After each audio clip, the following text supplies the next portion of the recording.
Philadelphia's Academy of Natural Sciences received an urgent letter in March of 1863 that would challenge everything its members believed about human intellect. The letter described a 9-year-old colored girl in a contraband camp outside Alexandria, Virginia, who could recite entire medical textbooks after hearing them once, solve complex mathematical equations without instruction, and speak fluent Latin despite never having formal schooling. The Academy's lead researcher, Dr. Samuel Caldecott, initially dismissed it as abolitionist propaganda.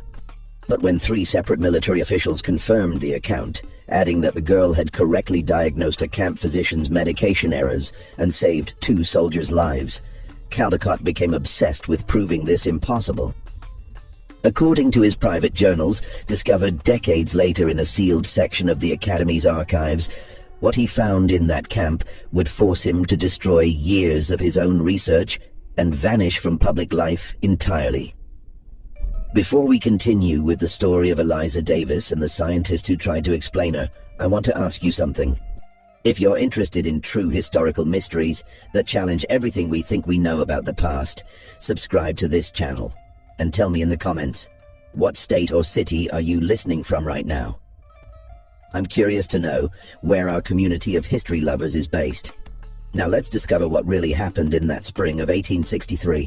The contraband camps surrounding Alexandria, Virginia in early 1863 were monuments to chaos and hope intertwined.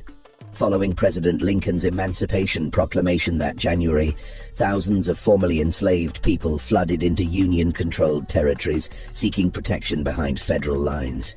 The camps sprawled across muddy fields and abandoned warehouses, shelter constructed from whatever materials could be salvaged, rotted canvas, splintered boards, rusted metal sheets. The air perpetually carried the smell of wood smoke, unwashed bodies, and the sweet sick scent of illness that hung over the medical tents like a fog.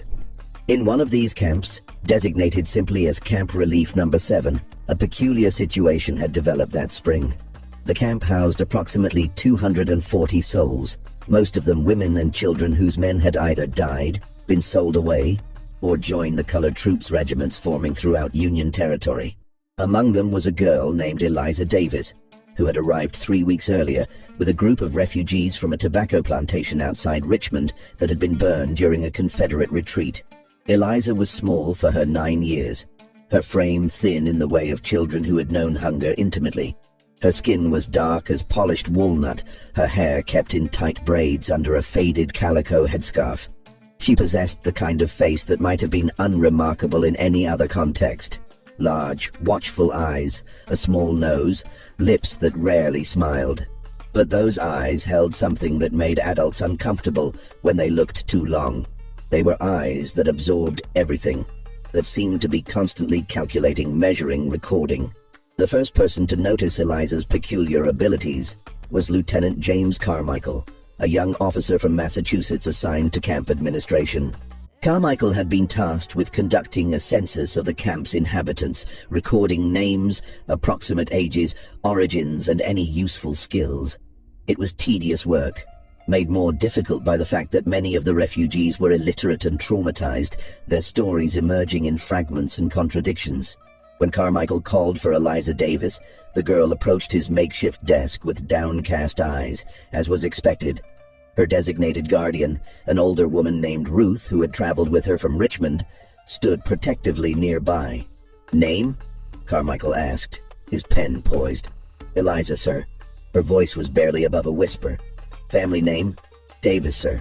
That was master's name. "Age?" 9 years, sir. "Born in spring of '54. Carmichael continued with his standard questions, but something made him pause. On his desk lay a book he'd been reading that morning. Gray's Anatomy, a medical text he studied in hopes of better understanding the illnesses ravaging the camp. The book was open to a detailed illustration of the human heart, its chambers and vessels labeled in Latin. Eliza's eyes had fixed on the page with unmistakable hunger. "Can you read, girl?" Carmichael asked, though he knew the answer. Teaching slaves to read was illegal throughout the South, punishable by whipping or worse. Eliza didn't respond immediately. Ruth shifted nervously behind her. "It's all right," Carmichael said more gently. "You're free now. There's no punishment for learning here." "No, sir. I can't read," Eliza whispered, "but I can see the pictures." "What do you see?" Eliza's finger moved toward the page, then pulled back, as if touching it might burn her. "That's the heart, sir. The aorta carries blood from the ventriculus sinister, the left ventricle, to the body. The vena cava brings it back. The right side pushes blood to the lungs through the arteria pulmonalis." Carmichael's pen clattered to the desk. "How do you know those terms?" Eliza finally looked up at him, and in her eyes he saw something like resignation, as if she knew her answer would only bring trouble. "Master's son was studying to be a doctor, sir, before the war. He used to read his books aloud to remember them better. I would clean his room while he studied." "And you memorized medical terminology from overhearing it?" "I remember everything I hear, sir. Every word." Carmichael spent the next hour testing this claim, pulling various refugees aside to speak in Eliza's presence, then asking her to repeat what they'd said. She reproduced conversations word for word, including dialect and pronunciation, even when they spoke in German or French. When he read passages from his medical text aloud, she could recite them back flawlessly, including complex anatomical descriptions she could not possibly understand. But it was what happened next that truly unsettled Carmichael. He asked Eliza to explain what the passages meant. She did, not in the halting way of someone repeating memorized words, but with genuine comprehension. She described the circulatory system, the function of organs, the process of respiration, using the medical terminology correctly and explaining concepts that should have required years of formal education to grasp. When Carmichael mentioned that one of the camp physicians had been puzzled by a patient's symptoms, Eliza asked 3 questions about the case, then suggested the man likely suffered from pleurisy complicated by malnutrition and recommended a specific treatment protocol. The diagnosis was correct. The recommended treatment worked. Within a week, Lieutenant Carmichael's report had reached his commanding officer, then traveled up the chain to the Department of War in Washington. In the fevered political atmosphere of 1863, with the war's outcome still uncertain and the question of what to do with millions of freed slaves becoming increasingly urgent, Eliza Davis represented something potentially explosive. Living proof that the racial theories justifying slavery were scientifically false. The South's entire social order rested on the belief that Negroes were intellectually inferior, incapable of higher reasoning, suited only for manual labor under white supervision. Northern scientists, even many abolitionists, largely accepted this view, though they argued it resulted from lack of education rather than innate deficiency. But a 9-year-old colored girl who could match or exceed the intellectual capacity of educated white men who possessed abilities that seemed to transcend normal human cognition entirely. This was something else. This was dangerous. Dr. Samuel Caldecott received the War Department's request to investigate on April 3, 1863.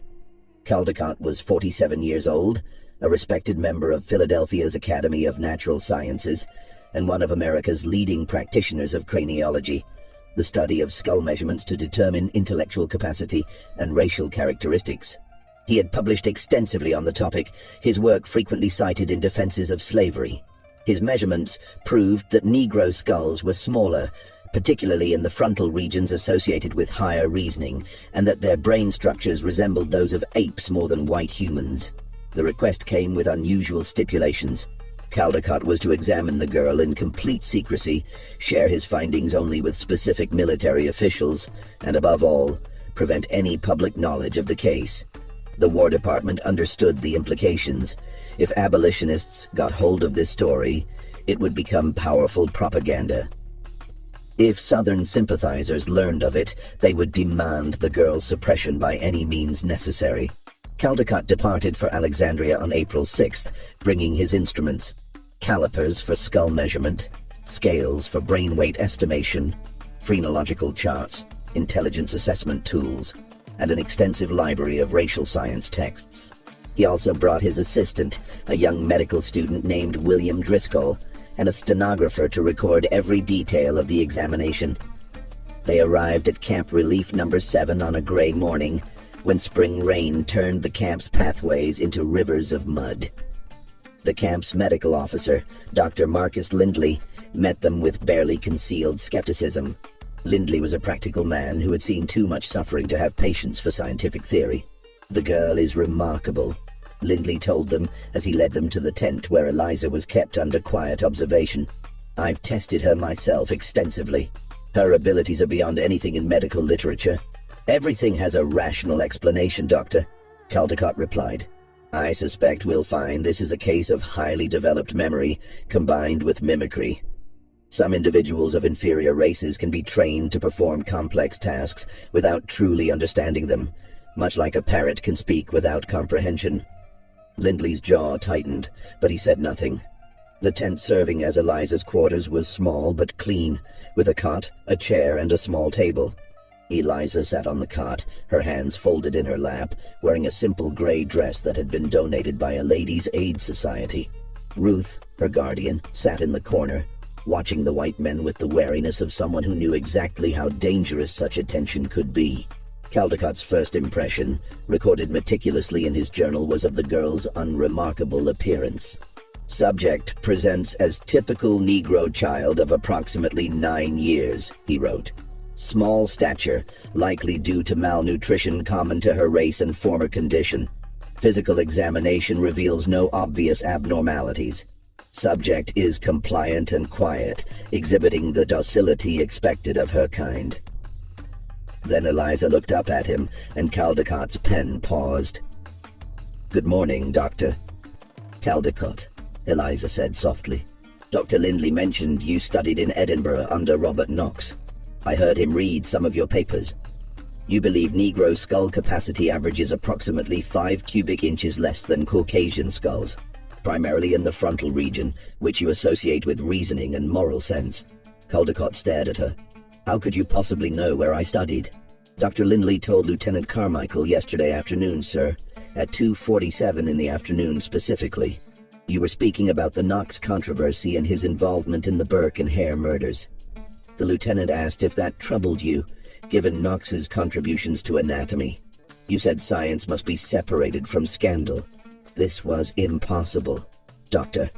Lindley confirmed the conversation had occurred exactly as described at approximately that time, but it had taken place in his office, over 200 yards from this tent. "You couldn't have heard us," Caldecott said. "Sound carries in camps like this, sir," Eliza replied, "especially when the wind comes from the east, like it did yesterday. I hear many conversations." Over the next 6 hours, Caldecott conducted the most rigorous intellectual examination of his career. He started with simple memory tests, reading passages from various texts and asking Eliza to repeat them. She reproduced every word flawlessly, including material in Latin, Greek, French, and German, languages she claimed never to have studied formally. Then he moved to comprehension tests. He read complex philosophical arguments from Kant and Hegel, mathematical proofs from Euclid, medical descriptions from the most advanced texts of the era. After each passage, he asked Eliza to explain what she had heard. She didn't just explain, she analyzed. She found logical inconsistencies in philosophical arguments. She identified mathematical errors in published proofs. She questioned medical assumptions that Caldecott himself had never thought to challenge, asking why physicians assumed certain treatments worked when the physiological mechanism remained unexplained. "Bloodletting for fever," she said during one exchange. Dr. Rush advocated it extensively during the yellow fever epidemic in Philadelphia in 1793. "But I've heard Dr. Lindley's medical texts. They say blood carries oxygen to tissues. If someone has a fever, their body is fighting infection. Why remove the blood that carries resources to fight the disease? Wouldn't that weaken them further?" Caldecott had no answer.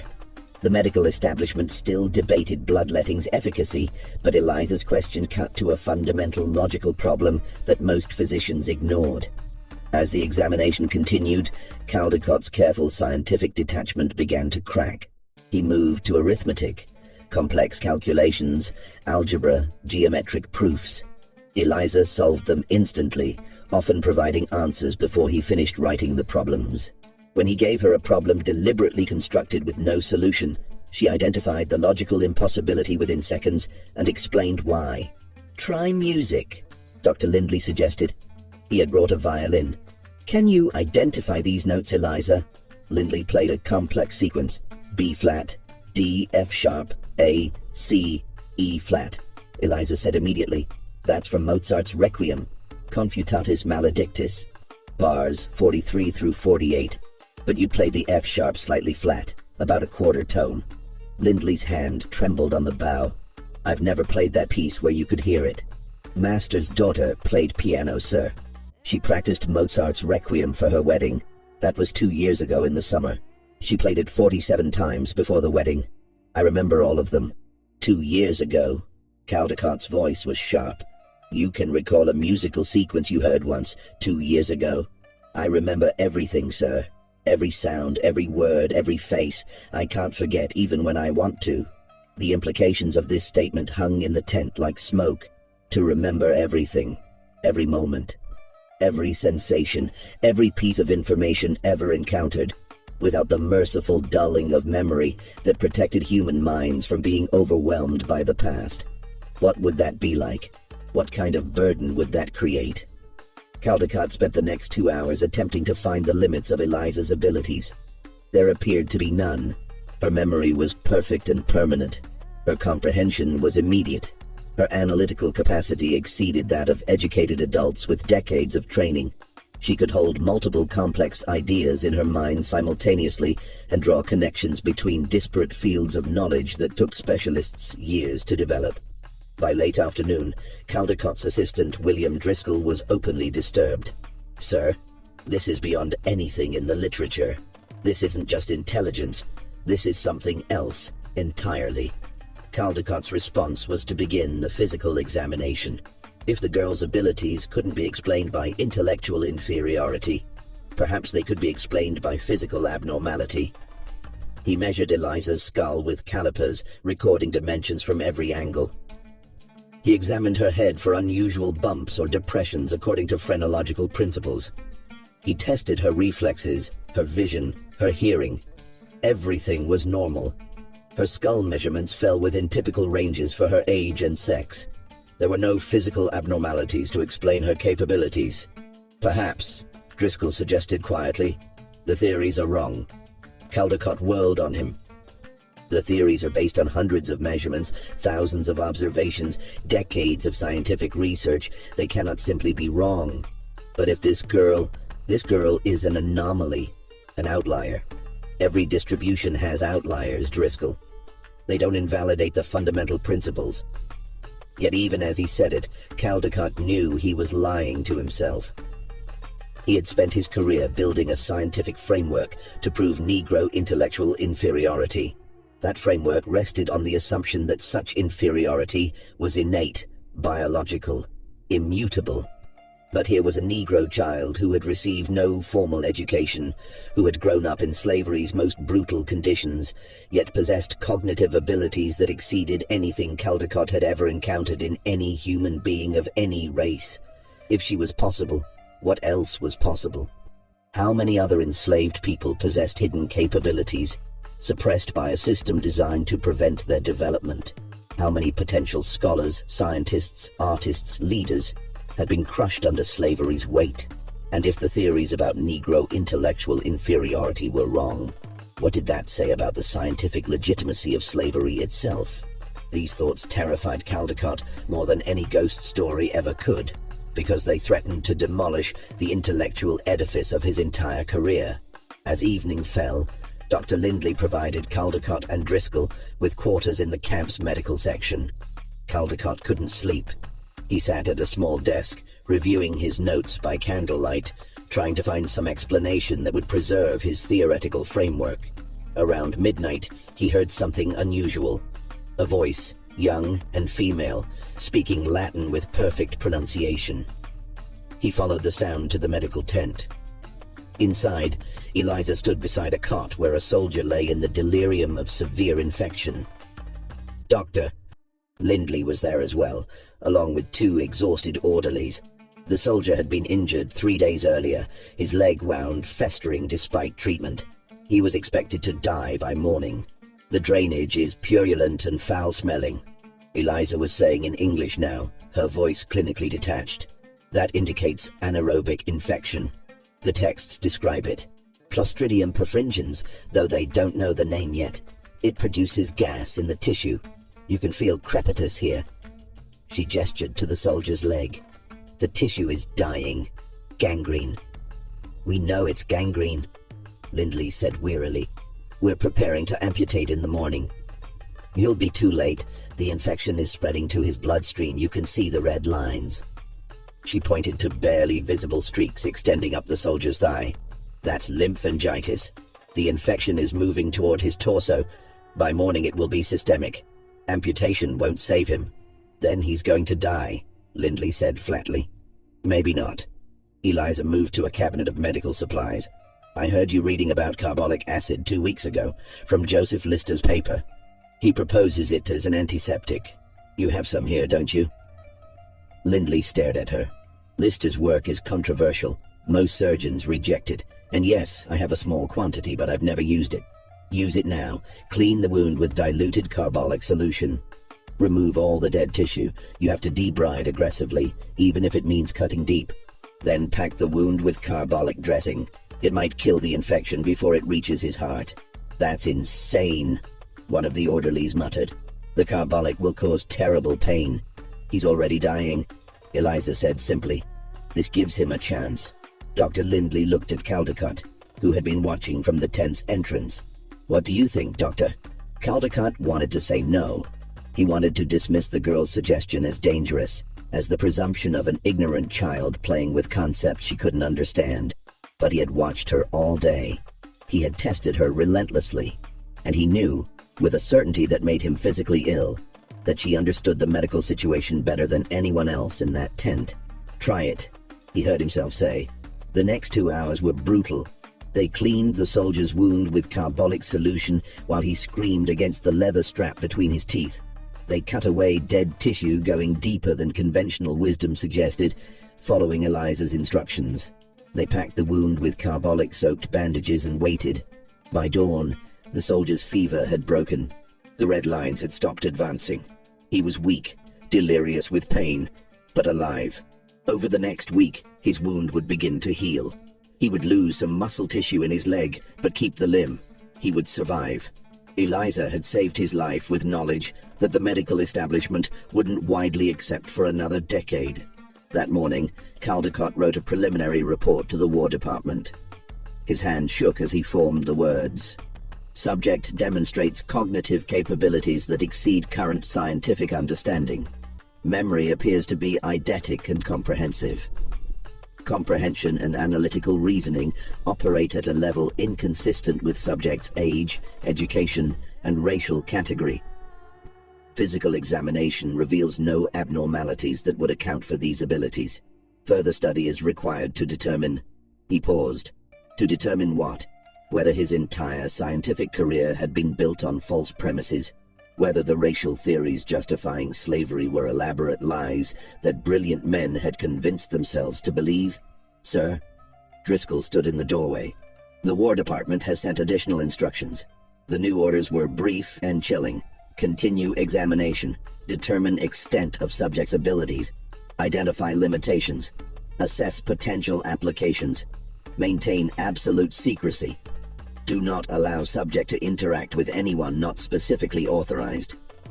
Under no circumstances permit subject's existence to become public knowledge. The orders came with a dark implication that Caldecott understood immediately. The War Department wasn't interested in scientific truth. They were interested in control. Eliza Davis was a weapon, or a threat, or both. But she was not to be allowed to simply exist as a free human being with extraordinary gifts. Over the following weeks, Caldecott's examination of Eliza intensified. He brought in additional researchers, all sworn to secrecy. They tested her in mathematics, astronomy, linguistics, biology, chemistry, history, philosophy, music, and art. In every domain, she demonstrated capabilities far beyond her supposed limitations. She could calculate astronomical positions without instruments. She could speak languages she'd only heard spoken once. She could identify chemical compounds by smell. She could memorize entire books after a single reading and recite them years later without error. She could solve problems in minutes that had taken mathematicians years to crack. But the tests took a toll. Eliza grew thinner, quieter. The light in her eyes dimmed. She never complained, never protested. But Ruth, her guardian, reported that Eliza barely slept anymore. When she did sleep, she had nightmares. "She remembers everything, sir," Ruth told Dr. Lindley during one of these conversations, which Caldecott overheard. Every lashing she saw, every child sold away from their mother, every scream, every tear, every horror. She can't forget none of it. It's all there in her head forever, fresh as the day it happened. How does a child live with that? The question haunted Caldecott. He had been studying Eliza as a scientific specimen, a puzzle to be solved. But she was a child who had experienced slavery's full brutality and who possessed the terrible curse of remembering it all perfectly, unable to let trauma fade into merciful forgetfulness. In early May, something changed. Caldecott arrived at the camp to find unusual activity, soldiers moving in formation, officers in hushed conferences. Dr. Lindley met him with a grim expression. "Confederate raid last night," Lindley explained. 20 miles south of here. They hit another contraband camp, burned it completely, killed or captured everyone there. "Why would they raid a contraband camp?" Driscoll asked. "Because word is spreading," Lindley said quietly, "about Eliza. We've kept it quiet, but information leaks. There are rumors of a Negro girl with impossible abilities. Southern sympathizers want her eliminated before abolitionists turn her into propaganda. Confederate intelligence wants her captured to prove the rumors are abolitionist lies. Everyone wants to control her or destroy her." That night, Caldecott made a decision that would define the rest of his life. He went to Eliza's tent and spoke to her directly, without witnesses, without his scientific instruments, without the careful detachment he'd maintained. The tent was dimly lit by a single candle, casting long shadows against the canvas walls. Eliza sat on her cot, a worn book in her lap, one of the primers from the camp school. Ruth dozed in the corner, exhausted from another day of caring for sick children in the medical tent. When Caldecott entered, Eliza looked up, but didn't seem surprised. It was as if she had been expecting him. "Eliza," he said, his voice lower than usual, "I need to ask you something honestly. Do you understand what you are? What your abilities mean?" She looked at him with those two old eyes that had seen things no child should remember and couldn't forget. "I understand that I'm dangerous, sir. That's why everyone's afraid. You're not dangerous. You're extraordinary. They're the same thing, sir, for someone like me." She closed the book carefully, her small fingers tracing its spine. "When you're a Negro and you're extraordinary, you become a problem.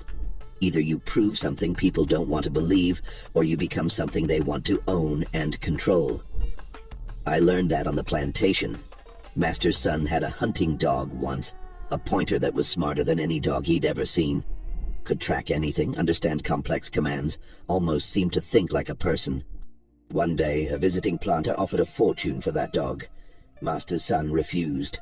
The next week, the dog disappeared. They found it 3 days later, shot dead in the woods. Master's son cried for a week, but his father told him it was a mercy. Something that valuable and that smart, he said. It would have been stolen eventually or caused trouble. Better to end it quick than let it suffer what would come. Caldecott felt ice in his stomach. "You think someone will kill you?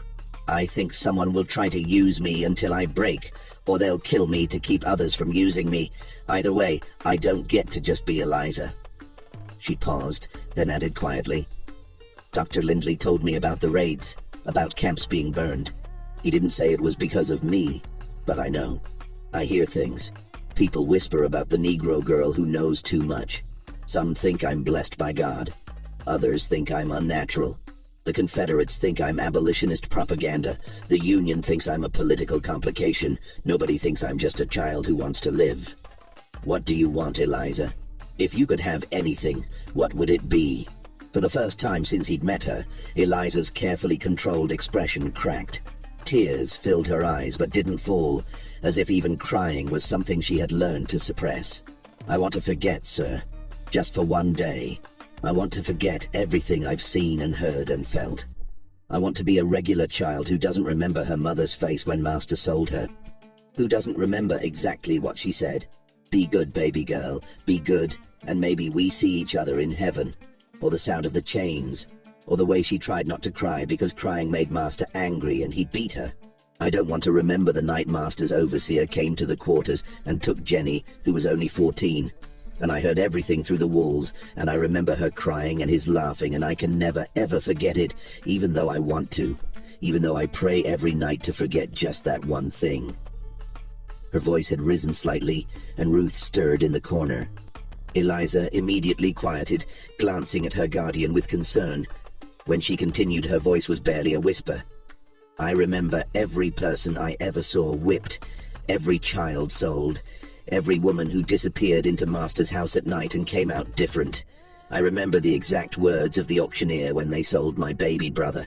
Good breeding stock, strong back, prime field hand potential. He was 6 years old.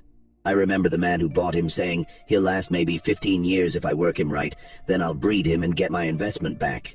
I remember my brother's face. He didn't cry. He was too scared to cry.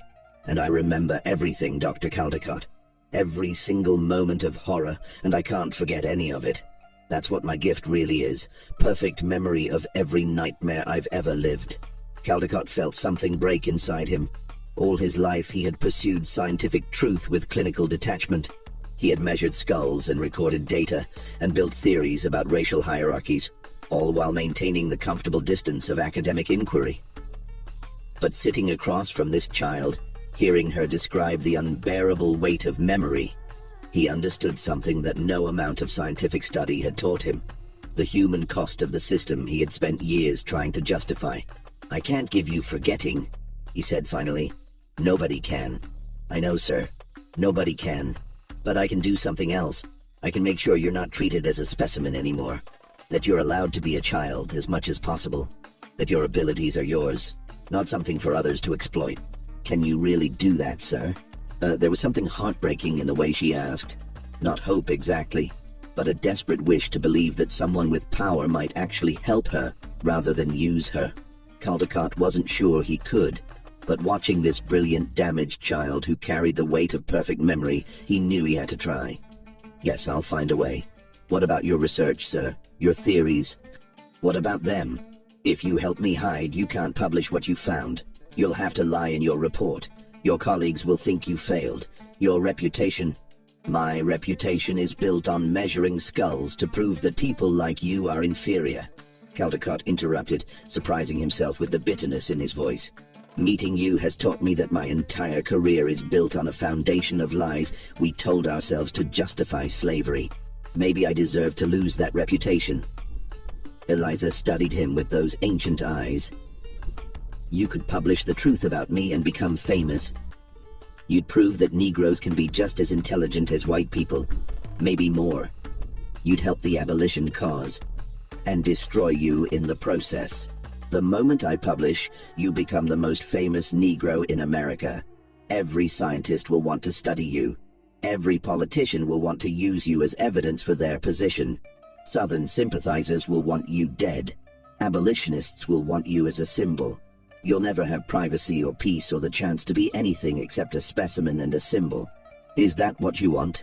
She was quiet for a long moment, her gaze dropping to her hands. No, sir. I just want to learn things without being tested. I want to help people without being displayed.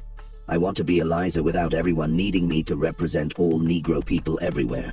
But what about all the others still in slavery who might have abilities like mine? Or different abilities? What about proving that we're not inferior? It was a question that would haunt Caldecott for the rest of his life. The war will prove that, he said, though he wasn't certain he believed it. When Negroes fight as soldiers, work as free laborers, build their own communities, lead their own lives, the truth will emerge through 1,000 smaller examples. Maybe not as dramatically as you could prove it, but more sustainably. You don't have to carry that burden alone. You shouldn't have to. But I could help, Eliza insisted. If I let them study me, if I let them prove, they would break you. Caldecott's voice was harder than he intended. I've seen what happens to medical curiosities, Eliza. I've studied cases.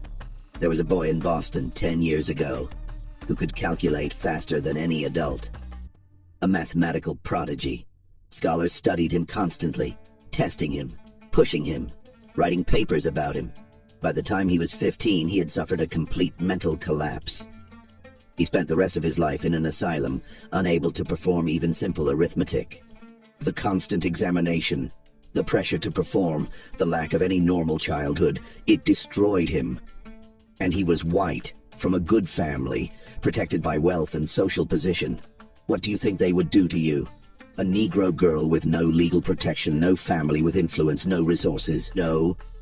They would use you until you broke, and then they would either discard you or claim that your breakdown proved their theories about racial inferiority after all. Eliza's hands were shaking slightly. So, either I hide what I am, or I let them destroy me. I'm giving you a third option. I'm going to lie in my report. I'm going to say you're interesting but unremarkable. That your abilities are overstated, that further study is unnecessary. And I'm going to arrange for you and Ruth to go north, to a Quaker school where you can learn in peace, where you'll be protected, where you can be a child who happens to be brilliant rather than a scientific specimen. It's not perfect, but it's better than the alternatives.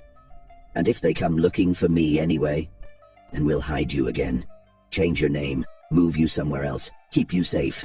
He leaned forward. Eliza, I can't give you forgetting. I can't undo what you've experienced or erase your memories, but I can try to make sure that from this moment forward, you have a chance at a life worth remembering for the right reasons. For the first time since he'd met her, Eliza smiled. It was a small, tentative thing, barely visible in the candlelight, but it was real. Thank you, Dr. Caldecott. Don't thank me yet. We still have to make this work. Over the next 3 days, Caldecott threw himself into the deception with the same intensity he had once devoted to his research. He wrote his report to the War Department with meticulous care, phrasing every sentence to suggest disappointment rather than discovery. Subject demonstrates highly developed rote memorization, he wrote, consistent with some documented cases of savant syndrome. However, deeper examination reveals significant limitations in true comprehension and abstract reasoning. Subject can reproduce heard material with impressive fidelity, but shows little evidence of genuine understanding or original thought. Apparent problem-solving abilities appear to result from pattern recognition and mimicry rather than actual reasoning capacity. It was all lies, and Caldecott knew it. But he wrote with scientific authority and clinical detail, providing just enough technical language to discourage further inquiry while avoiding claims that could be easily disproven if someone decided to test Eliza again. He concluded, while subject presents as an interesting case study in memory function, continued extensive examination is not warranted. Subject shows no evidence of capabilities that would challenge current understanding of racial intellectual capacity. Recommend subject be released from special observation and permitted to enter normal educational programs being established for freedmen children. She may benefit from basic education, but does not represent a case requiring further scientific study. Dr. Lindley, when he read the draft, looked at Caldecott with something between respect and concern. This is completely false. Yes, you're sacrificing your greatest scientific discovery to protect her. I'm sacrificing a lie I told myself for years to give a child a chance at life. The War Department may question your findings. They sent you here specifically because of the reports about her abilities. Then I'll tell them the reports were exaggerated, that Lieutenant Carmichael was overly enthusiastic, that witnesses were unreliable, that the girl is bright but not extraordinary. Caldecott met Lindley's eyes. Will you support my conclusion? Lindley was quiet for a moment. Finally, he nodded. I've seen enough suffering in this war. If we can prevent one child from being torn apart by people who want to use her, that's something worth doing. Yes, I'll support your conclusion. Even though it's false, sometimes mercy is more important than truth. Lindley paused. But Caldecott, you realize what this means for you. If you publish this report, you can never write about what you really found. You can never claim credit for discovering the most remarkable mind you've ever encountered. Your career in racial science is effectively over because you'll know that everything you built it on was wrong. I know. Are you prepared for that? Caldecott thought about the question. His entire professional identity had been constructed around racial science, the measurements, the theories, the publications. He had been respected, cited, invited to speak at prestigious institutions. All of that would become hollow once he knew the truth. He could continue in the field, but it would be a lie. Every skull he measured, every conclusion he drew, would be tainted by the knowledge that a 9-year-old Negro girl had proven his life's work false. "I don't have a choice," he said finally. "I can't unknow what I've learned. I can't pretend Eliza doesn't exist. The only question is what I do with that knowledge, and I choose to protect her, even if it means destroying my career." On May 22, 1863, Caldecott submitted his report to the War Department. 2 days later, he received approval for his recommendations. The reply was brief and bureaucratic, suggesting that the officials were relieved to close the case. A Negro prodigy was a political complication they didn't need while fighting a war. Better to accept Caldecott's disappointing conclusion and move on. But not everyone was satisfied. Caldecott's assistant William Driscoll had witnessed the examinations. He had seen Eliza's abilities firsthand. When he read Caldecott's report, he confronted his mentor in the privacy of their quarters. "Sir, this report is fraudulent. You know what we saw. You know what she can do." "The report contains my professional conclusions," Caldecott said carefully. "Your professionally dishonest conclusions. She solved problems that mathematicians can't solve. She diagnosed medical conditions that experienced physicians missed. She demonstrated perfect memory of information heard once years ago. And you're claiming she's unremarkable? I'm claiming that she doesn't warrant further study. There's a difference. This is your career, Dr. Caldecott. Your reputation. If word gets out that you falsified findings, then my reputation will be ruined, and I'll deserve it." Caldecott looked at his assistant steadily. "William, I'm asking you to trust me on this. That girl's life is more valuable than my career. If we publish the truth about her, she'll be destroyed. I can't allow that." Driscoll stared at him. "You're serious? Completely? What if I disagree? What if I think the scientific truth is more important than one child's comfort? Then I'll have to ask you to make a choice about the kind of man you want to be." Caldecott's voice was quiet but firm. "You can insist on truth and watch a child be torn apart by the system we claim serves knowledge.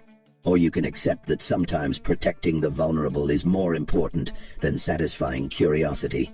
Choose carefully, William. This is one of those moments that defines a life." Driscoll was silent for a long time. Finally, he nodded slowly. "I'll support your report, but I want to know what happens to her now. She goes north, to safety, to a life. And we never speak of this again. Not unless you want her blood on your hands." Caldecott arranged Eliza's transportation with the same meticulous care he had once devoted to his experiments.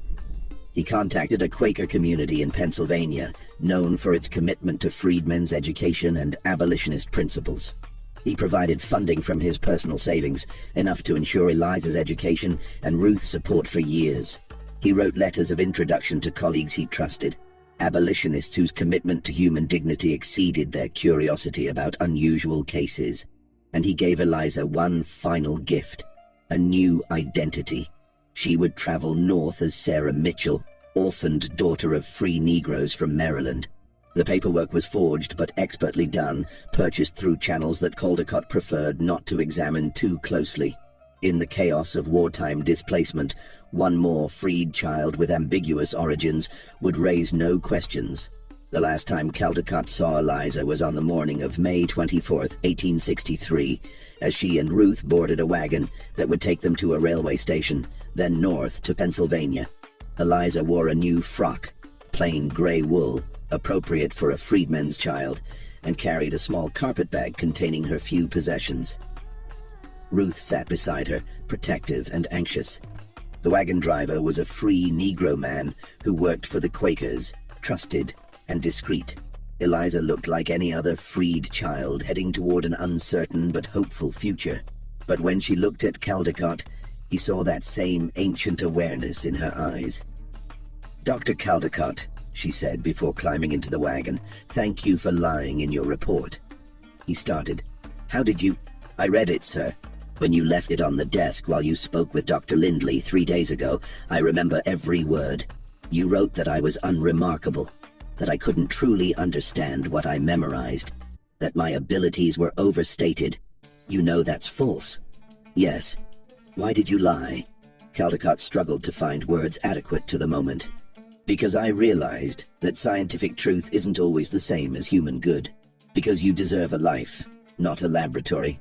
Because everything I believed was wrong, and I didn't want you to be destroyed by my mistakes, or by a system that would see you as a tool rather than a child. Eliza nodded slowly, processing this. Will you destroy your research? The racial theories? I don't know if I can. Other scientists believe them. My destroying my own work won't change the system. But you could tell the truth. You could publish what you found, show everyone that the theories are wrong, that Negro people are just as capable as whites, maybe more. You could change things. If I did that, Eliza, everyone would want to find you and study you. You'd become the most famous Negro in America overnight. Every scientist, every politician, every journalist, every curious person would want to examine you, test you, prove or disprove what you represent. You'd never have privacy or peace.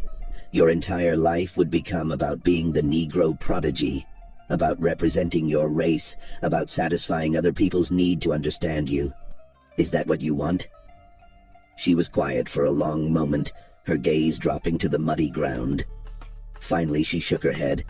No, sir. I just want to be Eliza. Or Sarah, I guess. I just want to learn things and maybe help people and not have everything I do be about proving something to white people who don't believe I'm human enough to be smart. Then that's what I'll give you. The chance to be yourself. To learn and grow and live without being anyone's specimen or symbol. But what about all the others, sir?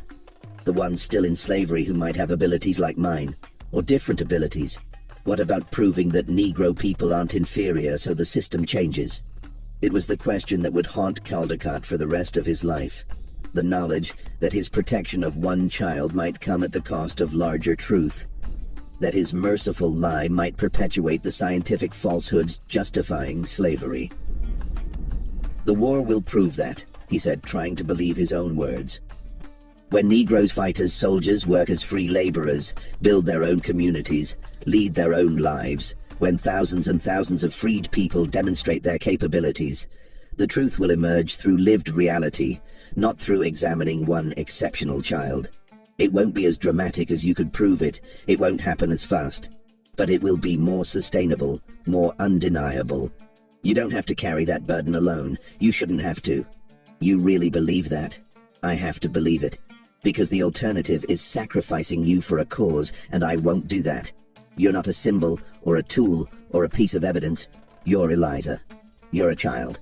And you deserve a childhood, even if it comes late and isn't what it should have been. Eliza climbed into the wagon slowly. Ruth wrapped an arm around her, holding her close. The driver gathered the reins. As the wagon began to pull away, Eliza looked back once more. Dr. Caldecott, she called. Will you write down what really happened? Not now, maybe, but someday, so someone knows the truth? Yes, he promised. Someday, when it's safe, I'll write down everything. So someone knows. She nodded, satisfied. Then the wagon turned a corner, and she was gone. Caldecott stood in the muddy street for a long time after the wagon disappeared, feeling the weight of what he had done. He had betrayed his scientific principles. He had falsified his research. He had lied to his colleagues and superiors. And yet he felt more certain of this choice than anything he had done in his entire career.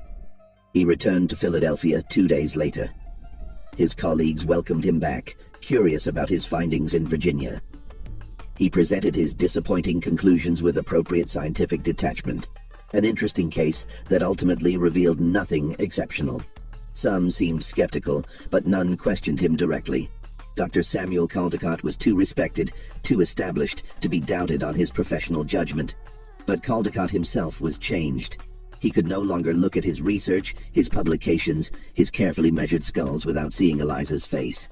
He began to withdraw from the scientific community, declining invitations to speak, avoiding conferences. When colleagues asked his opinion on racial science questions, he gave vague, non-committal answers. His publications ceased.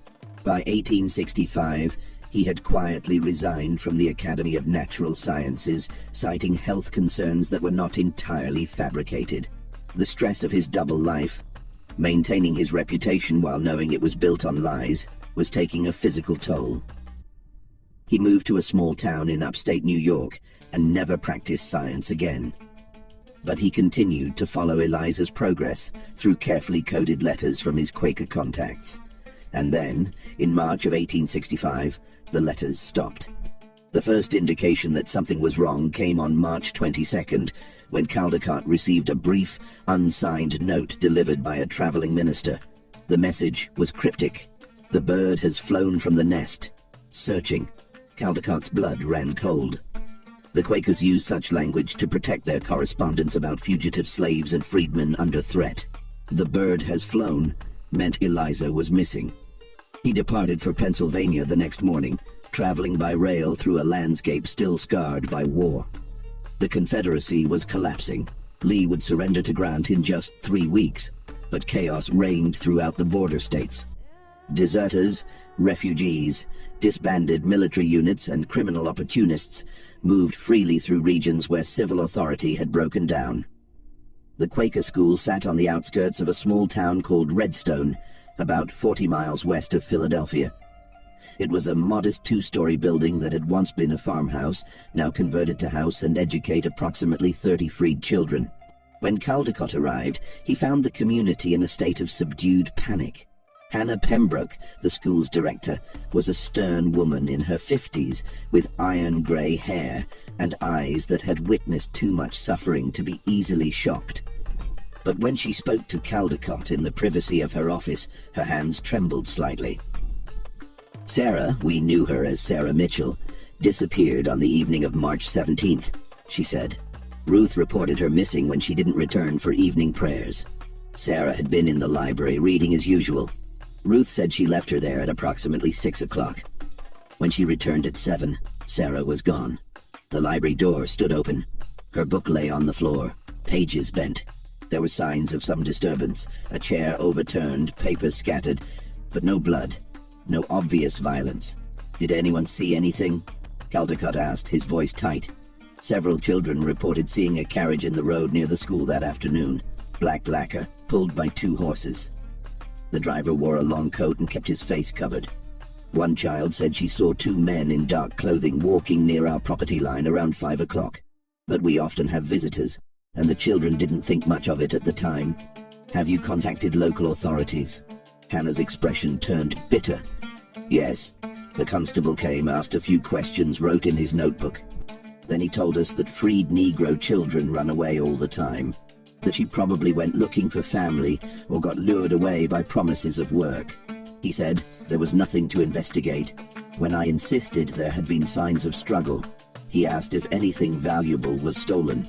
When I said no, he told me that was proof she left voluntarily. He hasn't been back since. What about Ruth? What does she say? Ruth is convinced Sarah was taken. She says Sarah would never leave without telling her. They were inseparable. More than that, Ruth says Sarah had been worried for the past week. Said she felt like she was being watched. That she'd seen the same man in town on 3 separate occasions, always standing at a distance, always staring at the school. Did Sarah describe this man? Tall, thin, wearing spectacles, dark hair. Ruth says Sarah mentioned he looked like a schoolteacher or clerk. Someone educated. Hannah paused. Ruth also said Sarah told her she'd been having nightmares about being examined again. About men with instruments measuring her head and asking her questions. Sarah made Ruth promise that if anything happened, Ruth would burn a letter Sarah had written and hidden under her mattress. Caldecott's heart clenched. Did Ruth burn it? No. Ruth thought I should see it first. She believed it might help find Sarah. Hannah opened a desk drawer and withdrew a folded piece of paper. "I think you should read this, Dr. Caldecott. Sarah mentioned you by name. The letter was written in Eliza's careful, precise handwriting, not the writing of a child, but of someone with perfect control and attention to detail. To whoever finds this, my name is not Sarah Mitchell. That is the name I was given for safety. My real name is Eliza Davis. I am writing this because I am afraid. For the past week, I have been followed. I remember the man's face perfectly. I remember everything. and I've seen him watching our school on March 10th at 2:47 p.m., March 12th at 9:23 a.m., and March 15th at 4:16 p.m. Each time he stands approximately 200 yards away near the elm tree by the road and watches with a spyglass. He writes in a notebook after watching, "I believe someone has found out about my abilities and is planning to take me. If I disappear, please tell Dr. Samuel Caldecott of Philadelphia. He will know who I am and what I can do." He tried to protect me by lying in his report and giving me a new name. But I think someone discovered the truth anyway. I don't know if they want to study me or silence me or use me for some purpose I can't imagine. I only know that I am afraid in a way I haven't been since I was in slavery. Dr. Caldecott told me I didn't have to carry the burden of proving Negro intelligence, that I could just be Eliza. But maybe that was never really possible. Maybe extraordinary abilities always make you a target. Maybe I was naive to think I could hide. If something happens to me, I want someone to know I existed. I could remember everything I ever heard or saw. I could solve problems that adults couldn't solve. I understood things I was never taught. I was not what the scientists said Negro people are. I was proof that the theories are wrong, and whether I live or die, that truth exists. Someone should know it. I am writing this on March 16th, 1865 at 11:34 p.m. If you are reading this, it means I was right to be afraid. Eliza Davis, called Sarah Mitchell, age 11 years and 1 month. Caldecott read the letter 3 times, each reading more painful than the last. Eliza's voice came through so clearly, analytical even in her fear, documenting the threat with the same precision she brought to everything, trying to leave evidence because her perfect memory had taught her the importance of records. She had been afraid, and she had been right to be afraid, and Caldecott had failed to protect her. "When was this written?" he asked, though the letter stated it clearly. "The night before she disappeared. Ruth found it the next evening when Sarah didn't come back. So she knew. She knew she was in danger and she stayed anyway. Where could she go?" Hannah said gently. She was 11 years old, a freed Negro girl with no legal documents beyond forged papers, no family, no resources. She couldn't run. She could only wait and hope she was wrong. Caldecott stood abruptly, the letter crumpling slightly in his grip. "I need to speak with Ruth, and I need to see where Eliza was taken from." Ruth was a broken woman. Caldecott found her in the small room she had shared with Eliza, sitting on the narrow bed, holding one of Eliza's few possessions, a blue ribbon the girl had worn in her hair. When Caldecott entered, Ruth looked up with red-rimmed eyes. "You're him," she said simply, "the doctor from the camp, the one who helped her." "Yes, she's gone. My baby's gone. I couldn't protect her." Ruth's voice broke. "I promised myself when we left that plantation, when we got free, I'd never let nothing happen to her again. But I failed. She's gone and I don't know where, and I can't remember everything like she could. I can't remember the exact face of that man who was watching. I can't help find her because I'm not special like she was." Caldecott sat beside her. "Tell me everything you remember, no matter how small." Over the next hour, Ruth described the days leading up to Eliza's disappearance. The man Eliza had noticed watching, tall, thin, spectacles, dark coat. The way Eliza had grown quieter, more withdrawn. The nightmares that had started a week before she vanished. Nightmares where Eliza would wake up gasping, saying she dreamed of laboratories and instruments and men asking her questions she couldn't refuse to answer. "She told me once," Ruth said, "that the worst part of remembering everything is that you can't make nightmares fade. When normal people have bad dreams, they forget the details. But Eliza, she remembered every moment of every nightmare as clear as real life. So every bad dream added to her burden. Every night terror became a permanent memory. She was collecting horrors in her mind with no way to let them go. Did she say anything unusual in the days before she disappeared? Anything that might indicate who was watching her or why?" Ruth thought carefully. "She said something strange on March 16th. We were walking to town for supplies, and she stopped sudden-like, staring at a man across the street. I asked what was wrong. She said, 'That man's coat. I remember that fabric. I heard Dr. Driscoll describing it in Virginia, in the camp. He said his brother was a tailor who made coats from that specific imported wool. Navy blue with a subtle gray thread pattern. I only heard him describe it once for maybe 30 seconds, but I remember perfectly. Why would someone wearing that specific fabric be here? Caldicott's blood froze. Driscoll, William Driscoll, my assistant. You think he... I don't know, but he witnessed everything. He knew the truth about Eliza's abilities, and he initially argued that we should publish our findings, that scientific truth was more important than her safety. I convinced him to stay silent, but Caldicott stood, pacing. If he told someone else, if he shared our real findings with another researcher or sold the information, why would he do that? Money, fame, professional advancement. Or perhaps he genuinely believed that the scientific value outweighed one child's life. Caldicott felt sick. I trusted him. I thought I had convinced him. But if he betrayed that trust, he left Ruth and went to examine the library where Eliza had disappeared. It was a small room lined with bookshelves, containing perhaps 200 volumes donated by various benefactors. A single window looked out onto the road. The overturned chair had been righted, but Caldicott could still see the scuff marks on the floor where it had fallen. Papers were scattered near the reading table, pages from a mathematics text covered in Eliza's neat annotations. Hannah stood in the doorway. The constable said this proved nothing, that she might have knocked over the chair herself while leaving. But Caldicott saw what the constable had missed or chosen to ignore. The scuff marks showed the chair had been knocked backwards suddenly, with force. The papers weren't just dropped. They were scattered in a spray pattern suggesting rapid movement or struggle. And on the windowsill, barely visible, were marks that looked like someone had forced the window open from outside. They came through the window, Caldicott said, probably while she was absorbed in reading. She was so focused on the book that she didn't hear them until it was too late. She tried to stand, knocked over the chair, scattered the papers. But they overpowered her quickly. She was small, only 11 years old. They probably gagged her to prevent screaming. The whole thing took less than a minute. Then they carried her out through the window. No, look at the floor. No mud tracks near the window despite the rain we had that week. They came in through the window to surprise her, but they left through the door. He pointed to faint marks on the floorboards leading to the door. 2 sets of footprints, both male adult size, and here, he knelt, examining the doorframe. A thread caught on a splinter. Dark wool. Expensive quality.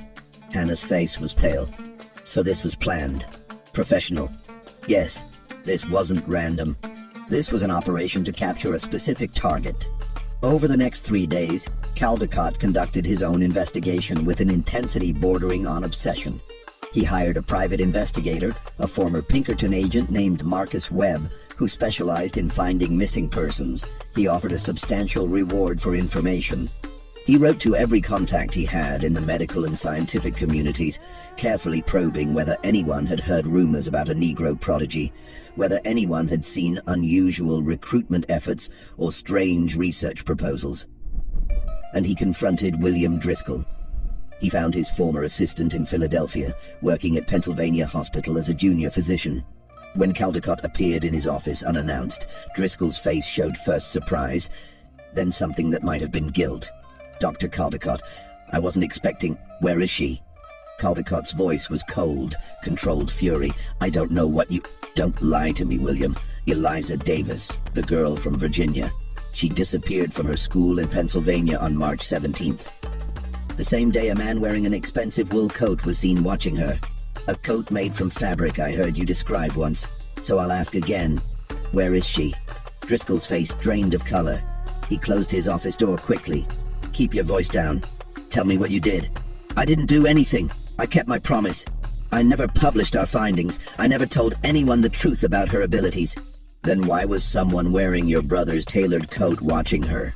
Driscoll was silent for a long moment. Finally, he sank into his chair. I swear I didn't tell anyone directly, but... He rubbed his face. Last fall, I was at a medical conference in Boston.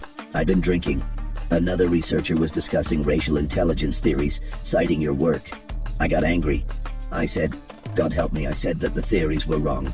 that I'd seen evidence that would overturn everything. I didn't give details. I didn't name the girl or the location. I just said I'd witnessed a case that proved Negro intellectual capacity could exceed white capacity. Who is this researcher? Dr. Edmund Voss. He's associated with Harvard Medical School. Studies cognitive development and intelligence assessment. He pressed me for details. I refused to give them, but he was persistent. He asked if you had documented the case. I said you had, but that the documentation was sealed. He asked why. I told him it was to protect the subject. Caldecott felt the room tilt slightly. You told Edmund Voss that I had documented evidence of exceptional Negro intelligence and then sealed it to protect the subject. You might as well have drawn him a map. I thought I was drunk. I wasn't thinking clearly. I thought if I just mentioned it existed without giving details, it would be harmless. A way to express my frustration with the theories without actually betraying your trust. Voss is a collector, Caldecott said, his voice hollow. He's obsessed with rare cognitive cases. He has funding from wealthy patrons who are fascinated by human oddities. He maintains a private facility in western Maryland where he studies unusual cases. I've heard rumors about that place. Rumors that his subjects don't always leave. Driscoll's face was ashen. You think Voss took her? I think you gave him enough information to start looking, and a man with Voss's resources could find her if he tried hard enough. You told him the case was documented by me. He could have investigated my recent travels, found that I'd been in Virginia in 1863. From there, he could have tracked refugees from that contraband camp, followed the trail to Pennsylvania, found a school with a freedman's girl who was exceptionally bright. Caldecott stood. You killed her, William. Even if your hand didn't force her through that window, you killed her by talking when you'd promised not to. I didn't mean. No one ever means to. But she's gone anyway. Caldecott moved to the door. If she dies, William, I want you to remember every day for the rest of your life that it was your drunken pride that killed her. Your need to seem important and knowledgeable. You couldn't stand to keep the secret, so you hinted at it. And now a child is paying the price for your weakness. He left Driscoll weeping in his office. But the confrontation, satisfying as it was, brought Caldecott no closer to finding Eliza. He traveled to Boston to Harvard, trying to track down Edmund Voss. But Voss was elusive. His colleague said he was traveling. His facility in Maryland was remote, unmarked, accessible only by private road. When Caldecott attempted to visit, he was turned away by guards who claimed the property was private and no Dr. Voss was present. Marcus Webb, the investigator, had no better luck. The trail goes cold after Pennsylvania, he reported. Several witnesses saw a black carriage leaving Redstone on the night of March 17th, heading southeast. But after that, nothing. It's like the earth swallowed them. If they reached Voss's facility, if that's where they went, the girl could be anywhere by now. These places, these private research facilities, they're not accountable to anyone. They can do what they want, and no one asks questions. In late April, just days after Lee's surrender ended the war, Caldecott received a visit from an unexpected source. A man appeared at his door in upstate New York, middle-aged, military-bearing, identifying himself only as Colonel Hayes from the War Department. Dr. Caldecott, I need to speak with you about your 1863 report on the Negro subject in Virginia. Caldecott's heart sank. That case was closed. It was. But questions have arisen. Another researcher has claimed that your report was falsified, that the subject demonstrated abilities far beyond what you documented. This researcher has petitioned the War Department for permission to locate and re-examine the subject. Who? Dr. Edmund Voss, affiliated with Harvard. He claims to have information suggesting the subject possesses extraordinary cognitive abilities that you deliberately concealed. He argues that such abilities represent a valuable national resource that should be studied for potential applications. Voss already has her, Caldecott said bitterly. He doesn't need permission. He took her in March. Hayes's expression didn't change. We have no evidence of that. Then investigate. She disappeared from a Quaker school in Pennsylvania. There are witnesses. There's evidence of abduction. Local authorities investigated and found insufficient evidence of foul play, because they don't care about a missing Negro child. Nevertheless, Hayes continued calmly, without evidence of a crime, we cannot simply raid a legitimate research facility. However, the War Department is interested in determining the truth about your 1863 report. Was it accurate, or did you falsify your findings? Caldecott found himself at a terrible crossroads. If he admitted to falsifying his report, he would be publicly disgraced, possibly prosecuted. But more than that, he would be confirming to the War Department that Eliza was indeed extraordinarily valuable, which would only intensify efforts to find and exploit her. If he maintained his lie, he preserved his reputation but left Eliza in the shadows, with no official interest in finding her. My report was accurate, he said finally. The subject was interesting but not exceptional. Dr. Voss is mistaken. Then why do you believe he took her? Because Voss is obsessed with rare cases. Even a moderately unusual subject would interest him. That doesn't mean she's what he thinks she is. Hayes studied him for a long moment. Dr. Caldecott, the war is ending. The question of what to do with millions of freed slaves is becoming urgent. If there were evidence that Negroes could possess exceptional intelligence, evidence that couldn't be dismissed or explained away, it would have significant political implications. It could strengthen the abolitionist argument. It could help shape Reconstruction policy. Are you certain you want to suppress such evidence for the sake of one child's privacy? It was the same question Eliza had asked him. The same dilemma that haunted him. One child's life versus larger social change. Personal mercy versus political truth. And once again, Caldecott chose the child. I am certain, he said. My report stands. Hayes left, unsatisfied but apparently unwilling to press the issue further. The War Department had more pressing concerns than one obscure case from 1863, but Caldecott knew his window for finding Eliza was closing. If Voss had her, if she was in his facility, she was beyond rescue through official channels. No one would investigate. No one would intervene. She would simply disappear into the system of private research. Another subject, in another undocumented study. In desperation, Caldecott made one final attempt. He contacted every abolitionist organization he knew, every Quaker network, every Underground Railroad operative still active. He offered increasingly large rewards for information. He traveled personally to Maryland, trying to find locals who might know about Voss's facility. And then, in late May, he received an anonymous letter. It was brief, written in a hand that suggested limited education. Doctor, there is a place in western Maryland near Cumberland, an old estate called Thornhill. Dr. Voss uses it for his research. They say he keeps subjects there, studies them in secret. They say a colored girl was brought there in March. I do not know if she is still there, or if she lives. I do not know what is done in that place. But if you are looking for your girl, that is where to look. Do not come yourself. They watch for anyone asking questions. But you should know where to look, should God give you means to save her. A friend. Caldecott stared at the letter until the words blurred. Thornhill, near Cumberland, Maryland. Finally, a specific location. But the warning was clear. Going himself would be dangerous, likely futile. He needed help. He needed people who could infiltrate, who could investigate without raising alarms. He hired Marcus Webb again, this time with a different mission, surveillance and potential extraction. Webb assembled a small team, men experienced in covert operations, former Union soldiers skilled in infiltration. They traveled to Maryland and located Thornhill, an isolated estate surrounded by stone walls, guarded and forbidding. Webb and his team watched the property for 2 weeks. They saw guards patrolling.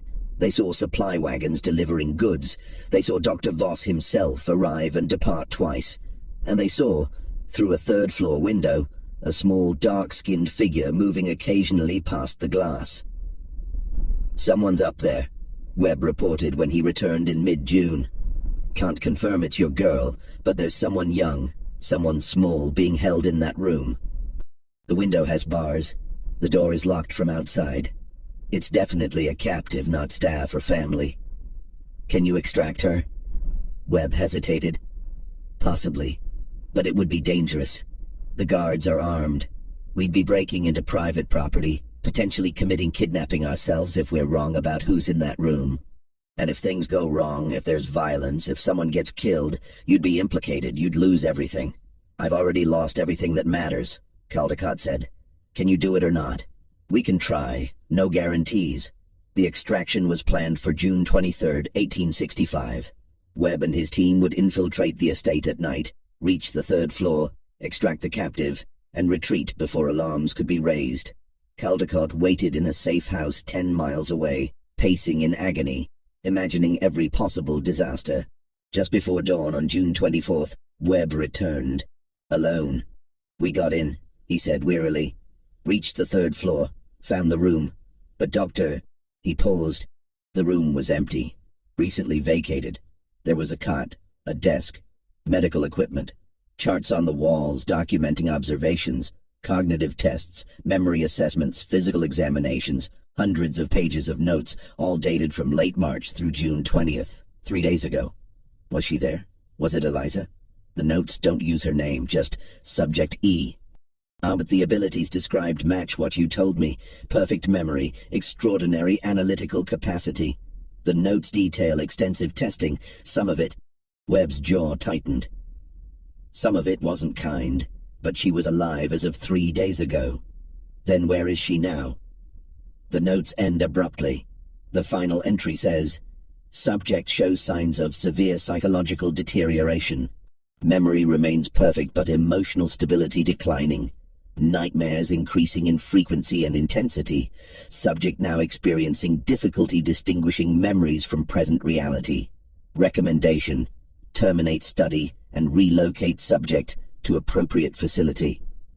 That's the last entry. Appropriate facility, Caldecott repeated numbly. That could mean anything. An asylum. Another research location, or they disposed of her, Webb said bluntly. A subject who's becoming unstable, who's no longer useful for study, who knows too much about what was done to her.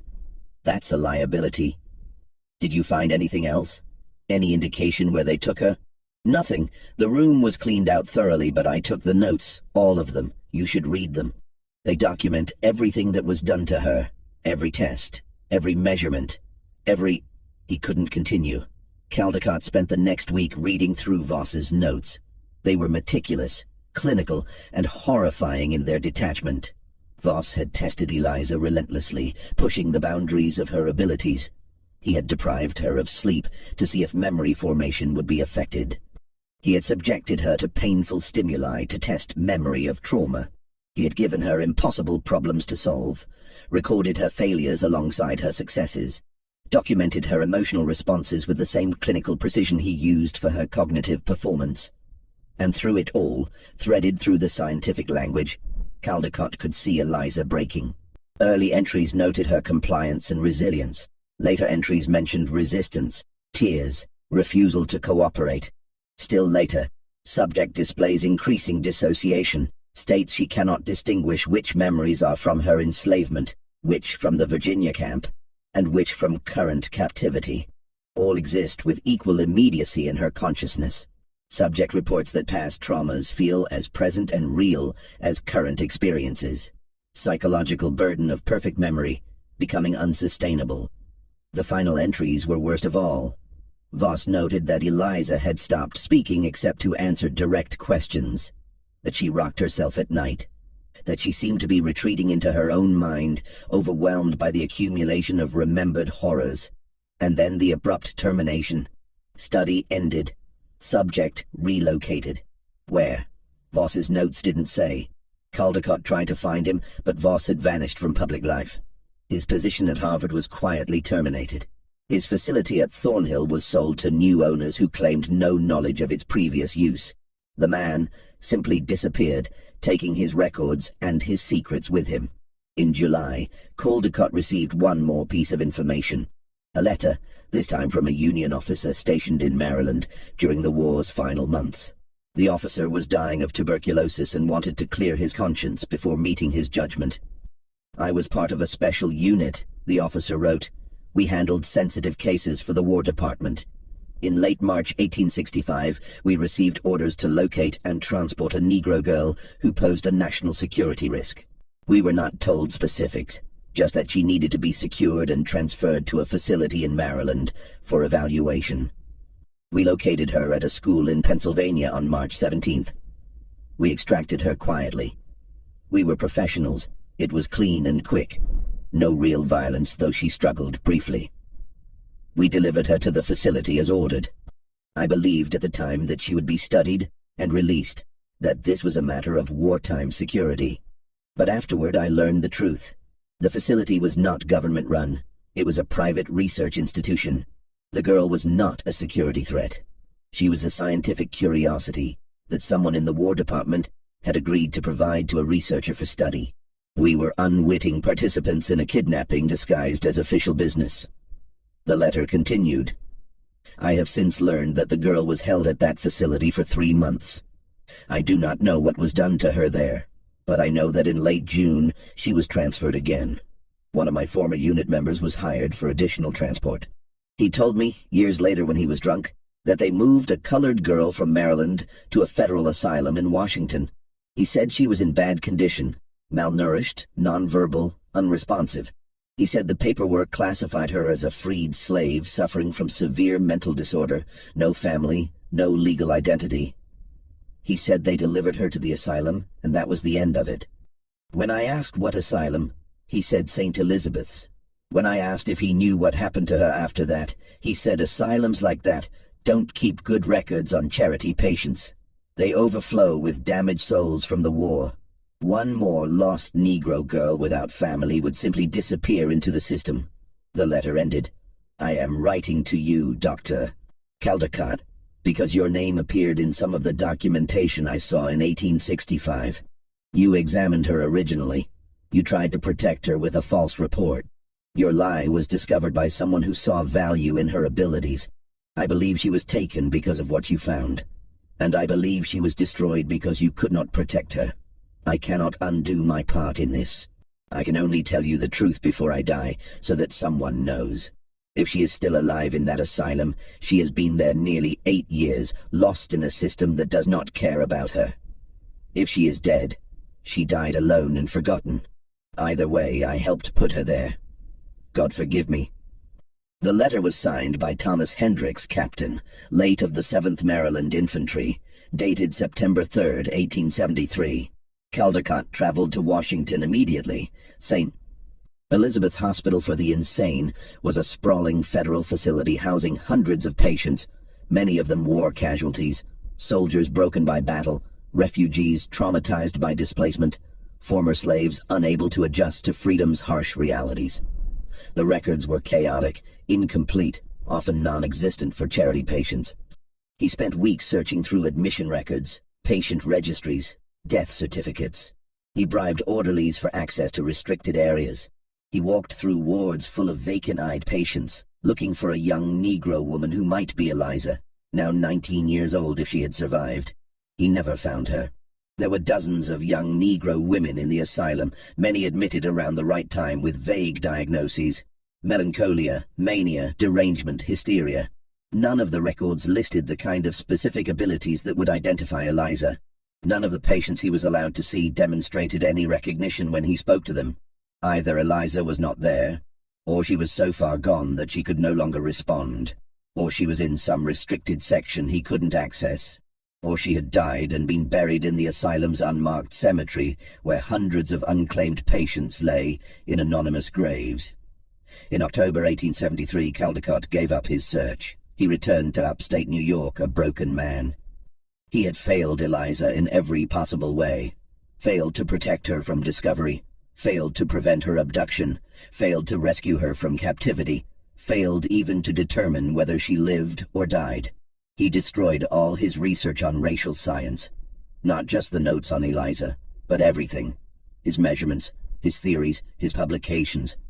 He burned them in his fireplace and watched years of work turn to ash. If his career had been built on lies, let it all burn. But he kept 3 items, placing them in a sealed box with instructions that it be donated to the Academy of Natural Sciences 50 years after his death, not to be opened until 1939. In the box, a small blue ribbon Eliza had worn in her hair during their first meeting in Virginia, a page from a medical textbook with notes in her childish handwriting, and a letter. The letter was addressed to whoever finds this, and signed by Samuel Caldecott. In it, he described his examination of Eliza Davis in full detail, holding nothing back. He documented her extraordinary abilities, his tests, his conclusions, his lies. He explained why he had tried to hide her. He described what happened when his protection failed. He wrote about her abduction, her captivity, her disappearance into the asylum system or death. And he ended with the questions that had consumed him. I devoted my career to proving the intellectual inferiority of the Negro race. Then I met a 9-year-old Negro girl who possessed greater cognitive abilities than any person I had ever encountered of any race. I had to choose, maintain my theories and destroy the evidence, or accept the truth and destroy my life's work. I chose a middle path. I tried to save the girl and hide the evidence. But in doing so, I may have caused her death or worse, her imprisonment in an asylum where she lives still with her perfect, unbearable memory. Was I a coward?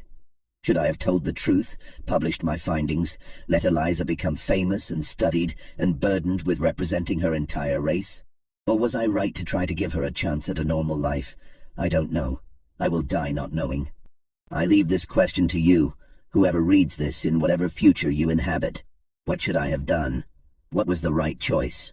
Dr. Samuel Caldecott died on March 17, 1889, exactly 24 years after Eliza's disappearance. His obituary in the Philadelphia Inquirer mentioned his early contributions to craniology, but noted that he had retired from scientific work decades earlier for undisclosed personal reasons. The obituary made no mention of Eliza Davis. The sealed box was filed away in the Academy's archives and forgotten. It was rediscovered in 1941, during a wartime reorganization. Scholars examined the contents, debated their authenticity, but by then, Eliza Davis was too far in the past, too uncertain, too fragmentary to serve as more than a historical footnote. The civil rights movement of the 1950s and 60s brought attention to suppressed cases of black excellence, but Eliza's story remained obscure. She is a ghost now, a brilliant child who may have possessed the most extraordinary cognitive abilities ever documented, who lived through slavery, who briefly intersected with the scientific establishment at a crucial moment in American history, and who then disappeared completely into a system designed to hide and forget people like her. Did she survive her captivity? Did she die in Voss's facility, or in St. Elizabeth's Asylum, or in some other forgotten place? Did her perfect, unbearable memory finally break her, or did she find some way to endure? We will never know. All that remains is Caldecott's question, and the haunting image of a small girl with eyes that remembered everything, who existed at the intersection of slavery and science, who might have changed history if she had been allowed to live, who instead became one more casualty of a system that could not tolerate her existence. What do you think of Eliza's story? Did she survive? Should Dr. Caldecott have published his findings, no matter the cost to her? Leave your comment below with your theory. If you found this forgotten piece of American history as compelling as I did, subscribe to this channel, hit the notification bell, and share this video with someone who appreciates the complex, often tragic stories hidden in our past. Thank you for listening, and remember, history is full of voices that were silenced, stories that were buried, truths that were too dangerous to tell. Sometimes our job is simply to remember they existed, and to honor their memory by refusing to let them be forgotten completely. Until next time.